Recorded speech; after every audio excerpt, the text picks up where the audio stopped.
देखिएगा पार्ट 5 में, पार्ट 5 है ये, पार्ट 5 लिखा हुआ है द यूनियन, उसके अंदर है chapter 1, part 5 the union, chapter 1 the executive, उसके अंदर लिखा हुआ है the president and vice president. The executive के अंदर है प्रेसिडेंट एंड वाइस प्रेसिडेंट। आइए article 52, article 52 the president of India, there shall be a president of India. Bharat का एक राष्ट्रपति होगा, यही है आर्टिकल 52। यानी कि ये कहा गया आर्टिकल 52, बहुत सिंपल लाइन है, ठीक है ना, कि भारत में एक राष्ट्रपति का पद है, राष्ट्रपति नाम का एक पद है जो कि होगा, भारत में एक राष्ट्रपति होंगे। ओके, आर्टिकल 52 कोई दिक्कत नहीं।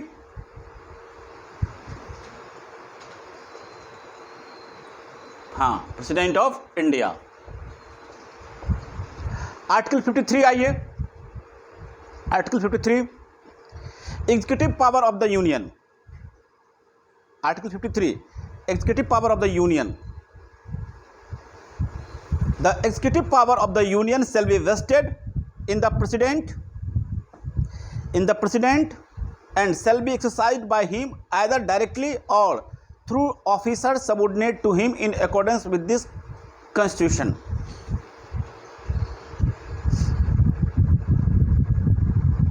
ओके, यानी कि ये कह रहा है कि जो एग्जीक्यूटिव पावर होंगे, जो कार्यपालिका शक्ति होगी, वह क्या होगा, किसका, केंद्र का, यूनियन का, संघ का। The executive power of the union, संघ की जो कार्यपालिका शक्ति होगी, शैल बी वेस्टेड, वो अंतर्निहित होंगे, वेस्ट होंगे, किसमें, इन द प्रेसिडेंट, राष्ट्रपति में, shall be vested in the president and shall be exercised. और ये जो कार्यपालिका की शक्ति है, इसका जो उपयोग किया जाएगा, ठीक है ना, वो किस तरीके से किया जाएगा, तो कहता है कि बाय द आइदर डायरेक्टली, या तो खुद राष्ट्रपति अपने से करेंगे, डायरेक्टली करेंगे, या through officer subordinate to him, या अपने अधीन, अधीनस्थ जो सबऑर्डिनेट हैं, ऑफिसर्स हैं, उनके द्वारा करवाएंगे, जो कॉन्स्टिट्यूशन में जैसा लिखा हुआ है उस हिसाब से।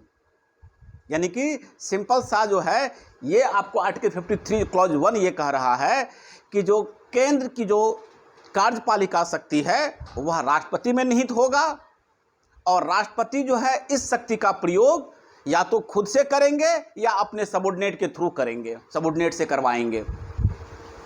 क्लियर? उसमें इस शक्ति में क्या क्या चीज़ें हम लोग आगे देखेंगे, जब पावर ऑफ द प्रेसिडेंट पढ़ेंगे ना, तो वहाँ हम लोग एक एक चीज़ देखेंगे, एग्जीक्यूटिव पावर क्या है, इनका फाइनेंशियल पावर क्या है, वहाँ पे देखेंगे। ओके, हमारा जानते हैं हम लोग कॉन्स्टिट्यूशन में 3 तरह से ऑर्गन को डिवाइड किया गया है। हमारा एग्जीक्यूटिव है, सबसे पहले तो लेजिस्लेचर है जो कि लॉ बनाती है, लॉ मेकिंग बॉडी है, आपका पार्लियामेंट है, स्टेट लेजिस्लेचर है जो लॉ मेकिंग बॉडी है। उसके बाद एग्जीक्यूटिव है जो कि जो लॉ बना हुआ है उसको एग्जीक्यूट करती है, और जो तीसरा है हमारा जुडिशरी है, न्यायपालिका। 3 ऑर्गन में डिवाइड है। तो हम लोग जो ये एग्जीक्यूटिव पढ़ते हैं, एग्जीक्यूटिव हेड जो होता है हमारा प्रेसिडेंट होते हैं, एग्जीक्यूटिव हेड बोलते हैं इनको हम लोग। यहाँ लिखा भी हुआ है कि सारी जो एग्जीक्यूटिव पावर होगी वह प्रेसिडेंट में निहित होगी। क्लियर? नेक्स्ट आ जाइए, clause 2, without prejudice to the generality of the foregoing provision of the supreme command of the defence forces of the union shall be vested in the president and the exercise thereof shall be regulated by law. Simple सा चीज़ ये कह रहा है कि हमारे पास जो रक्षा बल है, जो यूनियन का जो रक्षा बल है, फोर्सेस है, जल सेना, थल सेना, वायु सेना, उनका सर्वोच्च जो होंगे वह राष्ट्रपति होंगे। तीनों का कमांडेंट जो होते हैं, तीनों का जो हेड होते हैं, हमारे पास जो यूनियन का 3 सेना है, हमारे जल सेना है, थल सेना है और वायु सेना है, उसका जो हेड होंगे वह राष्ट्रपति होंगे, सुप्रीम कमांडर। आर्टिकल, ये बात 53 क्लॉज 2 में क्लियर। इसमें और हाँ, उसके बाद है नथिंग इन दिस क्लॉज 3 देखिएगा, nothing in this article shall be deemed to transfer to the president any functions conferred by any executing law of the government of any state or other authority, prevent parliament from conferring by law functions and authority other than the president। Simple सा चीज़ ये कह रहा है इसमें कि और law के हिसाब से पार्लियामेंट अगर कोई इस तरह से कुछ करती है तो उसके हिसाब से और किसी तरह का पावर जो है वो कन्फर किया जा सकता है प्रेसिडेंट को, या फिर उनसे लिया जा सकता है। ये अधिकार पार्लियामेंट के पास रहेगा। हम लोग पढ़े ही हैं हम लोग सब चीज़ों को। कॉन्स्टिट्यूशन में जितने भी तरह के अधिकार हैं प्रेसिडेंट को, वो प्रेसिडेंट जो है वो उसको निभाएंगे, जो भी प्रेसिडेंट होंगे भारत के। चलिए, वो कोई खास इंपॉर्टेंट क्लॉज नहीं है। तो 2 चीज़ें हो गया। आर्टिकल 52 कह रहा है क्या कि जो है प्रेसिडेंट, एक प्रेसिडेंट का पद होगा और प्रेसिडेंट क्या होंगे, एग्जीक्यूटिव हेड होंगे अकॉर्डिंग टू आर्टिकल 53, और वो तीनों सेना के क्या होंगे, सर्वोच्च कमांडर होंगे। ये आर्टिकल 52 और 53 के अंदर आता है, ठीक है ना, ये याद रखिएगा आप लोग। यहां तो कोई दिक्कत बोलिएगा। अब एक सवाल उठता है यहां पे कि प्रेसिडेंट होने के लिए क्वालिफिकेशन क्या है, कौन होगा भारत का राष्ट्रपति, उसके लिए क्या क्वालिफिकेशन चाहिए हमको। तो अब देखिएगा, अब अलग अलग आर्टिकल से, अलग अलग जगह से जो है हम लाकर एक जगह रख रहे हैं, उसको आप लोग ध्यान से देखिएगा। अब सीक्वेंस में नहीं जा रहे हैं हम लोग, बल्कि अलग अलग पॉइंट बना के इसको हम लोग डील कर रहे हैं। Qualification for the election as president. आपको प्रेसिडेंट अगर बनना है भारत में तो ठीक है ना, आपके अंदर क्या योग्यता होनी चाहिए वो हम लोग देखते हैं। आर्टिकल 58, आर्टिकल 58 कितना साल उम्र होना चाहिए, 35। हाँ चलिए, 35। हाँ, तो अब ये आर्टिकल है आपको 58 में है, आर्टिकल 58।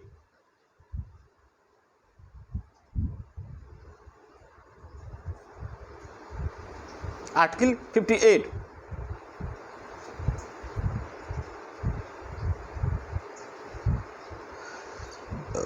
चलिए सुनिएगा, 58 पढ़ रहे हैं, ध्यान समझिएगा आप। No person shall be eligible for election as president. कोई भी आदमी, ठीक है ना, कोई भी व्यक्ति राष्ट्रपति का पात्र तभी होगा जब he is a citizen of India. सबसे पहला जो हमारा उसकी योग्यता चाहिए वह भारत का नागरिक होना चाहिए। सबसे पहला citizen of India, citizen of India वह क्या होने चाहिए, सबसे पहले तो भारत का नागरिक होना चाहिए। दूसरा, has completed the age of 35 years. अभी आप लोग बोल भी रहे थे 35 साल उनकी उम्र हो जानी चाहिए। He must be completed the age of 35 years, यानी आप 35 साल के बाद ही देश के राष्ट्रपति हो सकते हैं। सबसे पहले क्या है कि आप भारत के नागरिक होने चाहिए और आपकी उम्र 35 साल होनी चाहिए। Next, is qualified for election as a member of the house of the people. House of the people, house of the people किसको बोलते हैं, लोकसभा को नहीं, हाउस ऑफ द पीपल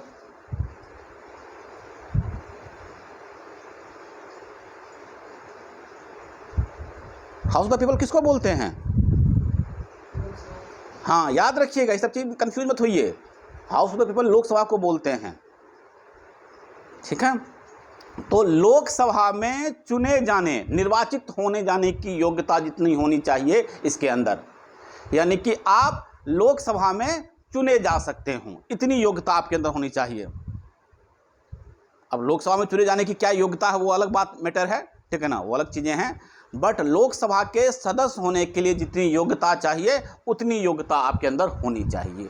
तो फिलहाल आपके जो आर्टिकल आपके 58 क्लॉज 1 में जो दे रखा है ये 3 चीज़ें कह रहा है। आप भारत के नागरिक होने चाहिए, आपकी उम्र 35 साल होनी चाहिए, और तीसरा लोकसभा में चुने जाने की योग्यता आपके अंदर होनी चाहिए। ये 3 क्वालिफिकेशन हमको चाहिए आर्टिकल 58 क्लॉज 1 में। अब सेकंड नंबर आइएगा, सेकंड नंबर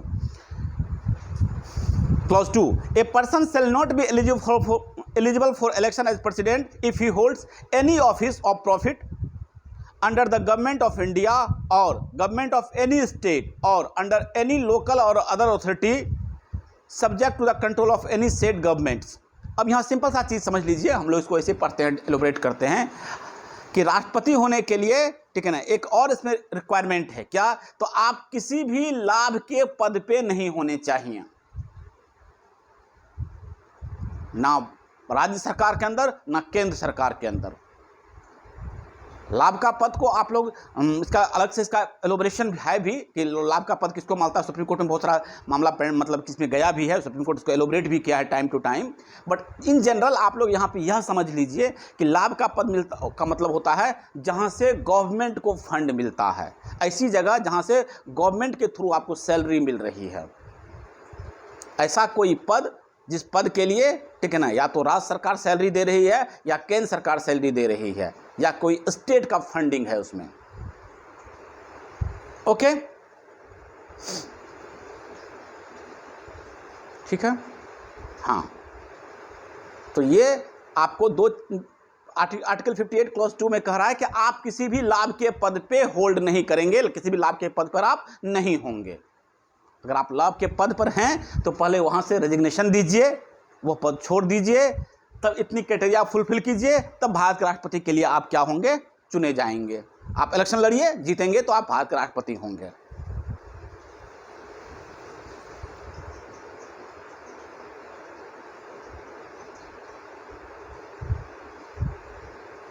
नहीं, अगर आप, हाँ, दोनों दो चीज़ें। एक हम लोग क्या है इसको ऐसे इन जनरल देखते हैं, एक प्रोफेसर वगैरह सबका ही पद ऐसा होता है, ठीक है ना, जिसमें क्या करते हैं आप रहते हुए आप इलेक्शन लड़ लेते हैं। अदरवाइज ऐसा होता है कि आप पहले दूसरा पद को छोड़ते हैं, उसके बाद आप इलेक्शन लड़ते हैं, ठीक है।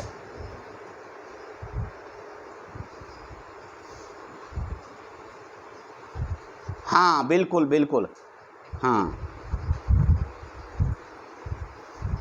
नहीं, हाँ हाँ, नहीं, उसके बाद भी उसका एक रिकमेंडेशन होता है उस तरह से उसका, ठीक है ना, कि आप किसी पद पे हैं तो नहीं, वो सब वाले तो। लेकिन टीचर प्रोफेसर के साथ थोड़ा सा अलग नॉर्म है, ठीक है ना, कि आप कुछ दिन के लिए आप सैलरी होल्ड कर लेते हैं। हम क्लास नहीं लेंगे, हम 1 महीना छुट्टी पर हैं, हम सैलरी नहीं लेंगे, तो इसका कुछ क्राइटेरिया है उस तरह का, ठीक है ना। अब फिर बाद में आके आप ज्वाइन करते हैं, ठीक है, अगर हाँ, तो उस तरह से है। अदरवाइज आप ये इन जनरल ऐसा कस्टम हमारा चलता आ रहा है। चलिए नेक्स्ट आ जाइए। अब आर्टिकल 59 में, 58 में तो हम लोग देख लिए, 59 में कुछ और कंडीशन दे रखा है जो आपको फुलफिल करना पड़ेगा। Article 59 condition for president office, कुछ और आपको रिक्वायरमेंट्स है प्रेसिडेंट होने के लिए। पढ़ते हैं, सुनते चलिएगा आप लोग। आ जाइए 59 में, the president shall not be a member of either house of parliament or of a house of the legislature of any state, and if a member of either house or parliament or of a house or other legislature of any state be elected president, he shall be deemed to have vacate his seat in the house of the date on which he enters upon his office as president. अब देखिए यहाँ पे clearly member के लिए लिखा हुआ है, क्या कह रहा है कि आप किसी भी मतलब कि हाउस के, ना लोकसभा के और ना राज्यसभा के सदस्य नहीं होंगे, नहीं होना चाहिए। He should not be a member of either house of the parliament or a house of the state legislature, राज्य के भी जो विधानसभा हैं, विधान परिषद है, उसके सदस्य आप नहीं होंगे। और अगर ऐसा है कि आप सदस्य रहते हुए इलेक्शन जीत जाते हैं, if any such person is elected as president, he is deemed to have vacated the seat in that house on the date on which the enters upon his office as a president। उस दिन से वह seat खाली समझा जाएगा। मान लीजिए कि आप एक अभी लोकसभा का एमपी हैं, मान लीजिए, और आप प्रेसिडेंट का इलेक्शन लड़े, आप जीत गए, तो जिस दिन आप प्रेसिडेंट ऑफिस में इंटर करेंगे, जिस दिन आपका शपथ होगा, ठीक है, ओथ लिया जाएगा, उस दिन से वो एमपी वाला सीट जो है वो खाली समझा जाएगा। ओके, हाँ, नेक्स्ट आ जाइए, दूसरा कंडीशन सुन लीजिए अब, ठीक है ना। प्रॉफिट वाला बात जस्ट कर रहे थे, ही should not hold any other office और ऑफ प्रॉफिट, आप किसी भी लाभ के पद पे नहीं होंगे, नहीं होने चाहिए। He should not hold any office of the profit, कोई भी पद धारण नहीं करेंगे, लाभ का पद धारण नहीं किए होने चाहिए। दूसरा रिक्वायरमेंट हो गया। तीसरा कंडीशन सुन लीजिए, third number, the president shall B entitled without payment of rent to the use of his official residence and shall be also entitled to such emoluments, allowance and privilege as may be determined by parliament by law and until provision in the behalf is so made, such emoluments, allowance and privilege are the specified in the second schedule। ठीक है, आपको क्या क्या मिलेगा उसमें वो दे रखा है, आप क्या क्या चीज़ के लिए इंटाइटल होंगे। तो without payment of rent to the use of his official residence, आप लोग जानते हैं राष्ट्रपति भवन मिलता है आप लोगों को रहने के लिए, जब राष्ट्रपति हो जाते हैं, जो आदमी राष्ट्रपति हो जाएगा उनको, ठीक है ना, विदाउट पेमेंट ऑफ रेंट, आपको रेंट पे नहीं करना है, इतना बड़ा राष्ट्रपति भवन है, आपको रहने के लिए मिल जाएगा। वही आपका ऑफिस भी होगा, वही आपका रेसिडेंस भी होगा, ऑफिशियल रेसिडेंस होगा वो। ओके, बहुत सारे कमरे बने हुए हैं राष्ट्रपति भवन में, कोई गए हैं घूमने के लिए राष्ट्रपति भवन?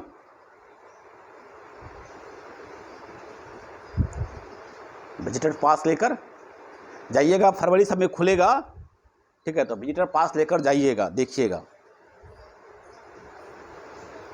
राष्ट्रपति भवन को, देखिएगा ऑफिस वगैरह सब बना हुआ है उसमें, जो चीफ गेस्ट आएंगे तो कहाँ ठहरेंगे, खाना होता है तो कहाँ खाना गेस्ट लोग को खिलाया जाता है, बहुत बड़ी लाइब्रेरी है उसकी अपनी, ऑफिस है बनी हुई, गार्डन तो आप लोग सुने ही हैं, गार्डन है, बहुत बड़ा गार्डन है। ओके, जिसको पहले मुगल गार्डन नाम था, अब कोई नाम बदल दिया गया है, तो देख लीजिएगा, पहले उसका नाम जो है मुगल गार्डन था, उसमें अलग अलग तरह की गुलाबें लगाई गई थी,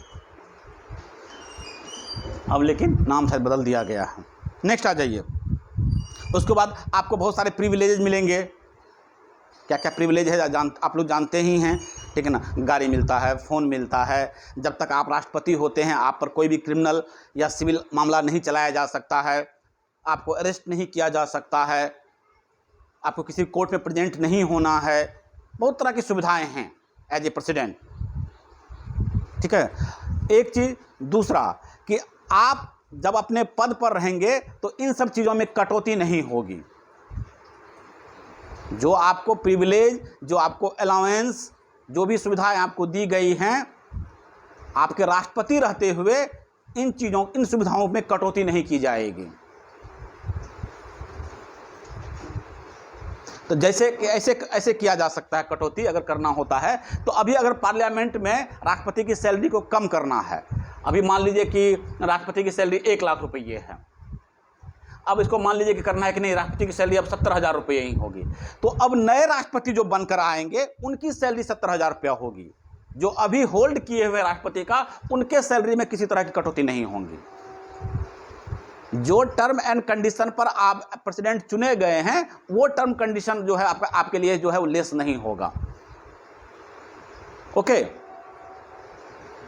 वो आने वाले के लिए हाँ रूल अप्लाई होगा फिर तब। चलिए 58 59 हो गया, कोई दिक्कत इसमें? आर्टिकल 58 क्वालिफिकेशन था और 59 था कंडीशंस था, क्या क्या और कंडीशंस हैं आपके। अब इसका जो इलेक्शन होता है वो देखिएगा, बड़ा इंटरेस्टिंग होता है इसका इलेक्शन। ठीक है, प्रेसिडेंट का जो इलेक्शन होता है, इलेक्टिंग इन प्रेसिडेंट जो होता है वो बहुत इंटरेस्टिंग, इसका मतलब इसका क्राइटेरिया होता है और बहुत अच्छे तरीके से इसको जो है किया जाता है। किस तरीके से किया जाता है इसको हम लोग देखते हैं। आ जाइए, electing the president.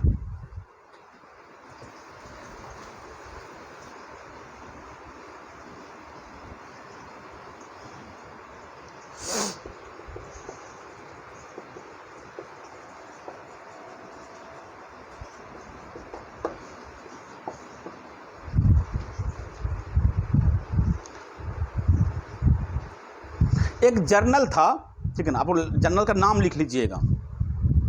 Electing the president एक जर्नल आया था, ये इलेक्टिंग द प्रेसिडेंट है ना, एक तरह एक जर्नल था। ये जुलाई टाइम्स ऑफ इंडिया में ये आर्टिकल छपा था, सॉरी ये आर्टिकल टाइम्स ऑफ इंडिया में 1 जुलाई 1992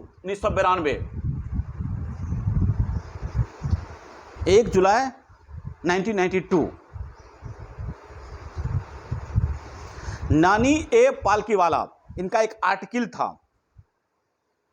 नानी ए पालकीवाला, उनका ये आर्टिकल था इलेक्टिंग द प्रेसिडेंट। ये times of India July 1 1992 page 8 पे छपा था। ये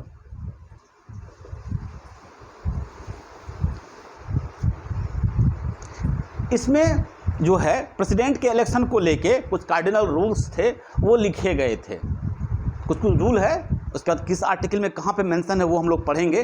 कुछ रूल है जो आपको इन जनरल हम अभी बता देते हैं, जो इस आर्टिकल में छपा था, आप लोग सुनिएगा, बड़ा अच्छा आर्टिकल था यह। सबसे पहला था, ठीक है ना, कि प्रेसिडेंट का जो इलेक्शन होगा वह इनडायरेक्ट होगा। इनडायरेक्ट तरीके से होता है, जानते हैं आप लोग, और प्रत्यक्ष तरीके से। और प्रत्यक्ष तरीका जानते हैं आप लोग, और प्रत्यक्ष तरीका हमारे देश में किसका चुनाव प्रत्यक्ष तरीके से होता है, बताइए रूपम, हमारे देश में किसका चुनाव प्रत्यक्ष तरीके से होता है?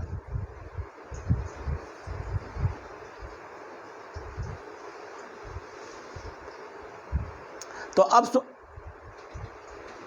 अब सुन लीजिए, डायरेक्ट इलेक्शन जो होता है उसमें पब्लिक का इन्वॉल्वमेंट होता है, हम लोग चुनते हैं।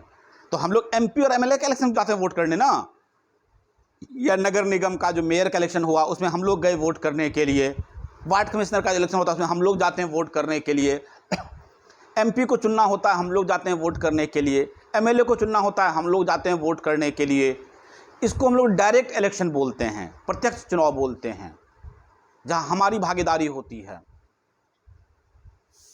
ओके, और प्रत्यक्ष चुनाव होता है जिसमें हम डायरेक्ट इन्वॉल्व नहीं होते हैं। कभी भी हम राष्ट्रपति के इलेक्शन में वोट करने गए हैं? कभी आप लोग नहीं गए हैं ना। हमारे चुने हुए जो प्रतिनिधि रहते हैं वो चुनते हैं। हमने किनको चुना? एमपी को चुना और एमएलए को चुना। तो हमारे चुने हुए प्रतिनिधि एमपी और एमएलए हैं। वो लोग क्या करते हैं? पार्टिसिपेट करते हैं इलेक्शन प्रेसिडेंट के इलेक्शन में। क्लियर? हाँ बिल्कुल, वो भी जहाँ जहाँ जिस स्टेट में एमएलसी है वहाँ भी, ठीक है ना। तो उसका भी एक अलग क्राइटेरिया है, उसमें कौन कौन जो वोटर होते हैं वो अलग देखेंगे हम लोग, सीन है। बट हम लोग अभी राष्ट्रपति की बात कर रहे हैं। तो अप्रत्यक्ष तरीके से इनका चुनाव होता है। इन्होंने जो आर्टिकल में लिखा, पढ़ते हैं, सुनिए, बड़ा अच्छा आर्टिकल था ये। The election of the president is indirect. The president is elected by electoral college. इसको हम लोग इलेक्टोरल कॉलेज बोलते हैं, लिख लीजिएगा, ELECTORAL। इस वर्डोलॉजी याद रखिएगा, ELECTORAL, इलेक्टोरल कॉलेज, COLLAGE। अब इलेक्टोरल कॉलेज में कौन कौन से लोग होंगे, कौन लोग चुनेंगे इसको? Of the elected member of the both houses of the parliament and elected member of the legislative assembly of the state. अब ध्यान से समझिएगा, राष्ट्रपति का चुनाव इलेक्टोरल कॉलेज के द्वारा होता है, ठीक है ना। और इस इलेक्टोरल कॉलेज जो बनता है वह कहता है इलेक्टेड मेंबर, ध्यान से सुनिएगा मेरी बात को, elected member of the both of the houses, दोनों सभा के, लोकसभा के और राज्यसभा के, ये वर्ड याद रखिएगा, इलेक्टेड मेंबर और बोथ हाउसेस और and elected member of state legislature. जो राज्य विधानसभा है, जो उनके जो इलेक्टेड मेंबर हैं उनके द्वारा चुना जाएगा। तो अब आप लोग जानते हैं कि लोकसभा में और राज्यसभा में दो तरह के सदस्य होते हैं, एक तो होता है इलेक्टेड मेंबर, एक होता है नॉमिनेटेड मेंबर। इलेक्टेड मेंबर होते हैं जिसको हम लोग चुनते हैं, और नॉमिनेटेड मेंबर होते हैं जिनको राष्ट्रपति नॉमिनेट करके भेजते हैं। लोकसभा में कितने नॉमिनेटेड मेंबर होते हैं जानते हैं आप लोग? लोकसभा में राष्ट्रपति के द्वारा कितने नॉमिनेटेड मेंबर होते हैं? 2 मेंबर हो सकते हैं जो एंग्लो इंडियन होंगे। ये पढ़ेंगे हम लोग प्रेसिडेंट ऑफ पावर में, पावर ऑफ प्रेसिडेंट में, सॉरी। ओके, हमारा जो 2 एंग्लो इंडियन का अगर रिप्रेजेंटेशन लोकसभा में नहीं होता है तो हमारे, अगर उसको रिप्रेजेंट हम लोग नहीं कर पाते हैं, उनको अगर वो हम लोग खड़ा इलेक्शन किसी जगह से खड़ा नहीं करते हैं, वो जीत कर नहीं आ पाते हैं, तो राष्ट्रपति के पास ये अधिकार होगा कि 2 एंग्लो इंडियन को क्या कर सकते हैं, वो लोकसभा में नॉमिनेट कर सकते हैं। उसको लोग नॉमिनेटेड मेंबर बोलते हैं। और चूंकि वह राष्ट्रपति के द्वारा नॉमिनेट होते हैं, इसीलिए वो राष्ट्रपति के इलेक्शन में पार्टिसिपेट नहीं करते हैं। और उसी तरीके से राज्यसभा में 12 मेंबर राष्ट्रपति के द्वारा नॉमिनेट होते हैं। 12 मेंबर नॉमिनेट होते हैं। राज्यसभा में 12, लोकसभा में 2। और वो जो राज्यसभा में 12 मेंबर होते हैं, वह विभिन्न क्षेत्र के जो महारथी होते हैं, बहुत अच्छे जानकार होते हैं, ज्ञानी होते हैं, उनको राष्ट्रपति जो है चुनकर नॉमिनेट करके भेजते हैं राज्यसभा में। आप लोग देखे थे तेंदुलकर का चुनाव उसमें हुआ था।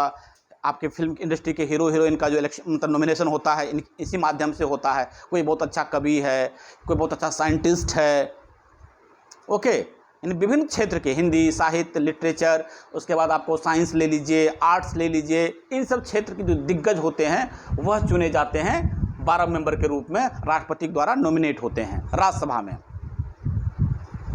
ओके,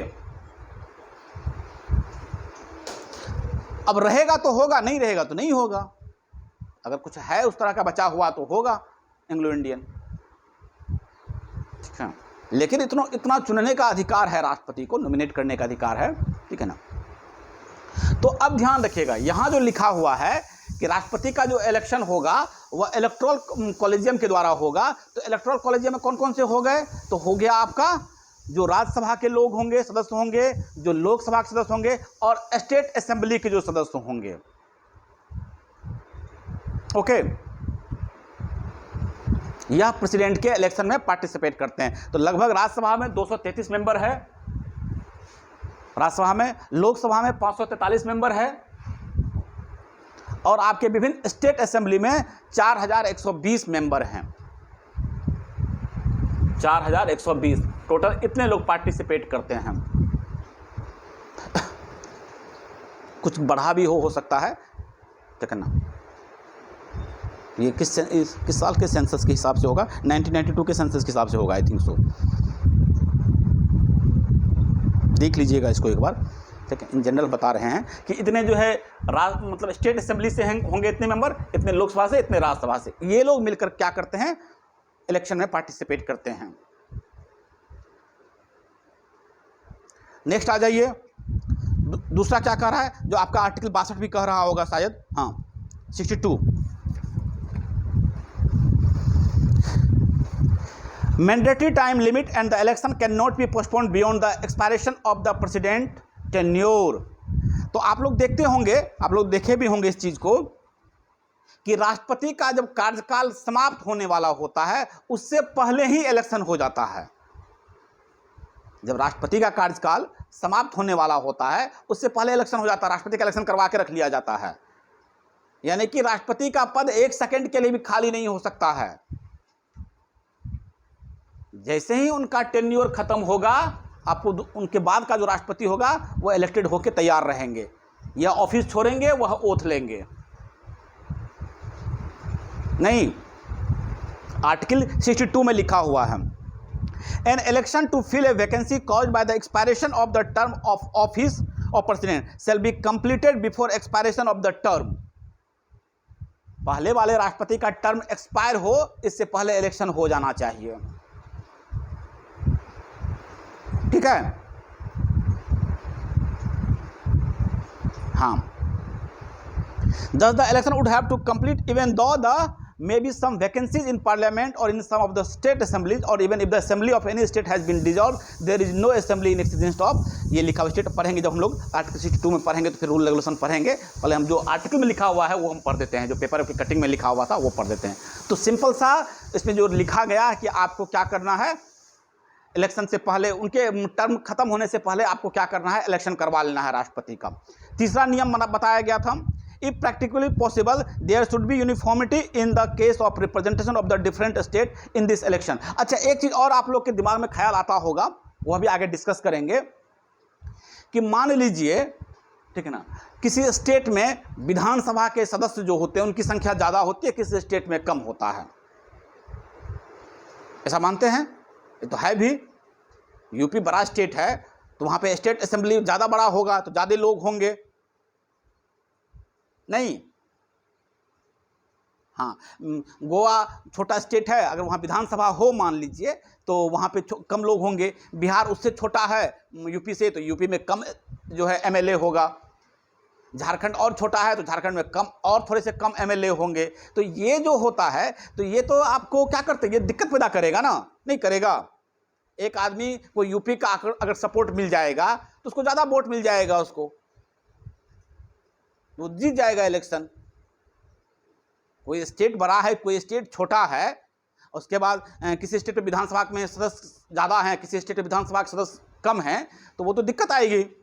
तो इसके लिए क्या किया गया है, एक फार्मूला बनाया गया है कि एक एमएलए की वोट की वैल्यू कितनी होगी, ठीक है ना, वह तय कर दिया गया है कि अगर हम एक एमएलए हैं और बिहार के एमएलए हैं तो मेरे वोट की वैल्यू कितनी होगी, वह अलग होगा।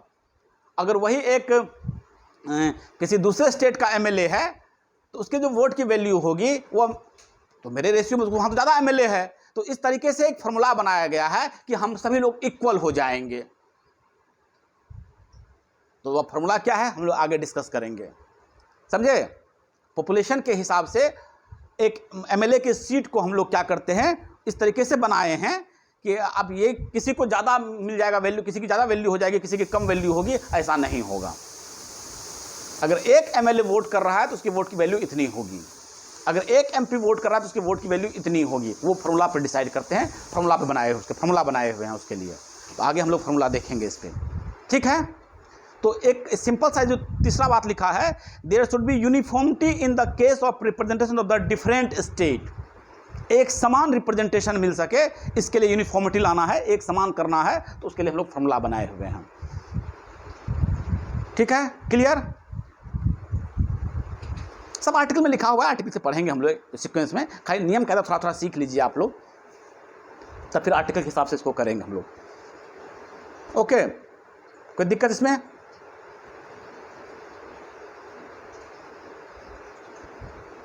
हाँ, नेक्स्ट आ जाइए।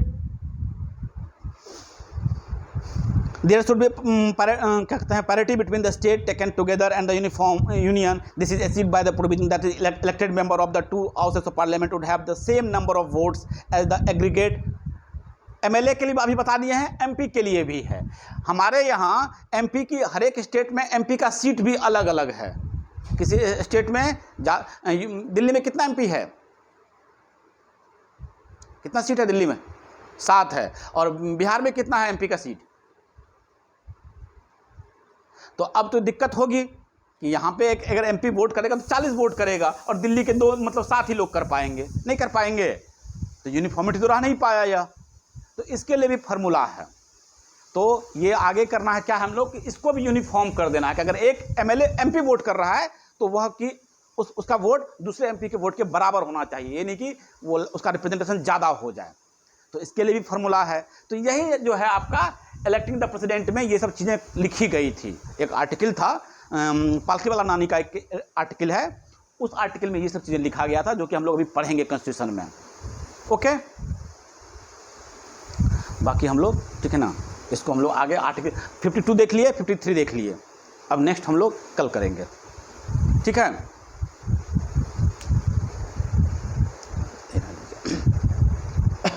ओके, आज चूँकि आज गणेश चतुर्थी भी है, बहुत सारा आज फेस्टिवल है, विश्वकर्मा पूजा भी लोग मना रहे हैं। आज स्टूडेंट की संख्या काफ़ी कम है, कल हम लोग ज्वाइन करते हैं, ठीक है, ओके,